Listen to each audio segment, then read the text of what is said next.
So I have a great little 10-minute strength workout, perfect for us runners to really build strength through our legs. And that is the first of the exercises we're going to work on.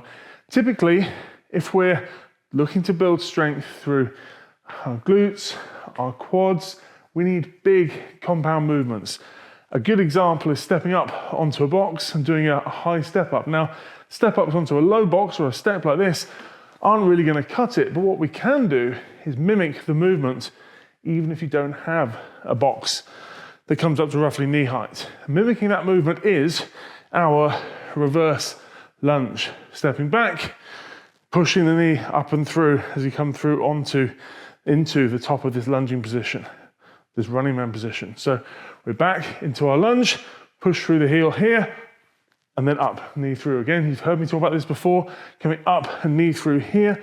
Hip flexion on this side makes it easier for us to extend the hip on the other side, or at least fire those extensors on the other side, get more out of those glutes. So simply work through 10 to 15 on one side, stepping it back, touching down with the toe, not taking any weight through the knee, and then 10 to 15 on the other. Now, if you have issues with runner's knee, you're going to patellofemoral joint, your kneecap, and lunges, if you do, lunges sometimes are a bit painful, specifically forward lunges. There's a bit more compression on the kneecap there than there is if we start at this position and come back. That's a very different position for the knee than that. So a reverse lunge is a much happier lunge variation for your knees than your typical forwards lunge. Now, next exercise I want to show you is a variation of something I know you're familiar with. So we all know our calf raises. So feet parallel, off the edge of the box with our balls of the feet on the box. We come up on 2, and then 3, 2, 1, down, up, and we work through, let's say 25 of these on both legs. Now, we can come up on 2 and then down on 1 to progress, but doing this with parallel feet, again, it's only training the foot in that very specific loading pattern. When we're running, we're landing on all sorts of different surfaces. So let's mix things up a little bit. So we can turn out ever so slightly, which forces us to get muscles like medial head of gastroc, which is in this inner region here, and tibialis posterior, which again comes up the inside of the lower leg. Really coming up with the feet turned out at 45 degrees. Comparatively, feet turned in, you're down and up. That's going to get those calves a little bit more laterally, even into some of those perineal muscles. Work through 3 sets of 25, 1 in each of those permutations. And you'll feel that it's a very different way of doing calf raises. You get a more all-round, more complete attack of that calf region. Okay, strengthening of that calf region over time. Now, the next exercise I want to work through is a variation on a lateral lunge. So all I want to do, I'm going to start out, again, you know me, up into this running man position. It's such a strong start position and finish position. We're here, and then from there, I want you to step out sideways. You're going to land on this side, bend the knee, bend the hip, keep this side straight. So from here, we're stepping out, bend, bend, weight in the heel, sit back, and then from there, I want you to push the knee up and through. Okay, I rushed that, I was trying to talk to you. I'll show you what it should look like. So from here, we are bend and bend, sit back, knee up and through. Bend and bend, sit back, up and through. Us runners don't train this frontal plane anywhere near enough. We're so focused on running forwards.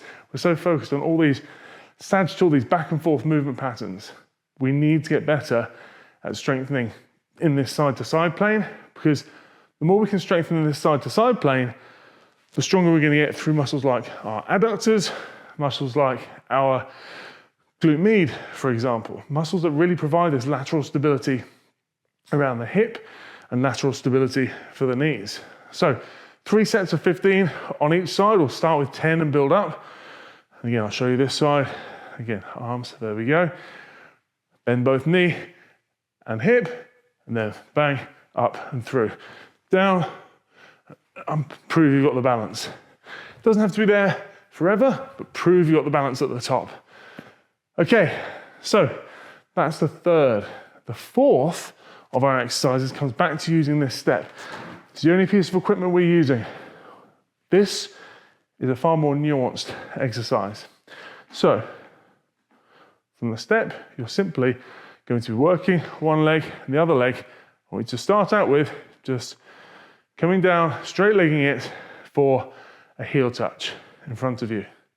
We're bending at the knee predominantly here, obviously the ankle as well, keeping the torso pretty much upright. You're going to step back, you toe touch behind you, and then ankle, heel touch, toe touch, heel touch, toe touch. Go for 20 reps, 10 forward, 10 back, alternating. And you'll feel this is far more of a knee-focused exercise. We're getting those quads in particular working really, really hard. But again, through a range that us runners need to control. We don't need to go bum to ground, deep squats. We need to get good at controlling this weight-bearing range here. If we're good at controlling this weight-bearing range, then that is going to help keep us injury-free and keep us running stronger. Which is where doing it off a step is just a really nice way of being able to challenge yourself range-wise. You get there, you don't take the weight through the heel onto the floor, you just tap, and then you come back onto the other side and tap. Okay, now the last of our exercises, we're going to use the bench. The bench could be a chair, it could be pretty much anything that you have round about knee height. Now, from here, you're simply going to put your heels up on the bench. Many of you will have seen me do this before. You need to make sure you're close enough with your bum to the bottom of the bench or the chair so that you're roughly 90 degrees at the hips, roughly 90 degrees at the knees. From there, I want you to imagine as you come up, you're pulling the bench towards you. So you're trying to flip it over with your heels. You're going to come up, pull, pull, pull, pull, pull, pull, pull. 10 times, 10-second holds, really pulling that bench, trying to drag it towards you. Your hamstrings should be screaming at you at this point. And then come down. And you're simply working through 10 times, 10 seconds. Okay, it doesn't sound like a lot, but trust me, it adds up. A lot of us runners are pretty tight, pretty weak, or tight because we're weak through our hamstrings. It's an area that needs work. A lot of the time, we focus on what we see in the mirror as runners, not through vanity, just through the fact that this is what's apparent to us. We can see that these are the areas we want to work on, when actually it's our glutes, it's our hamstrings, it's our calves that really need the work. Now, if that kind of short and sharp approach, a little handful of exercises makes sense to you, go and check out the 7-day free trial of the Bulletproof Runners program. It's linked down in the description. It's going to really help you get some consistency into your strength and conditioning work for your running. Now, there's a, as I say, free 7-day trial, 30-day money-back guarantee.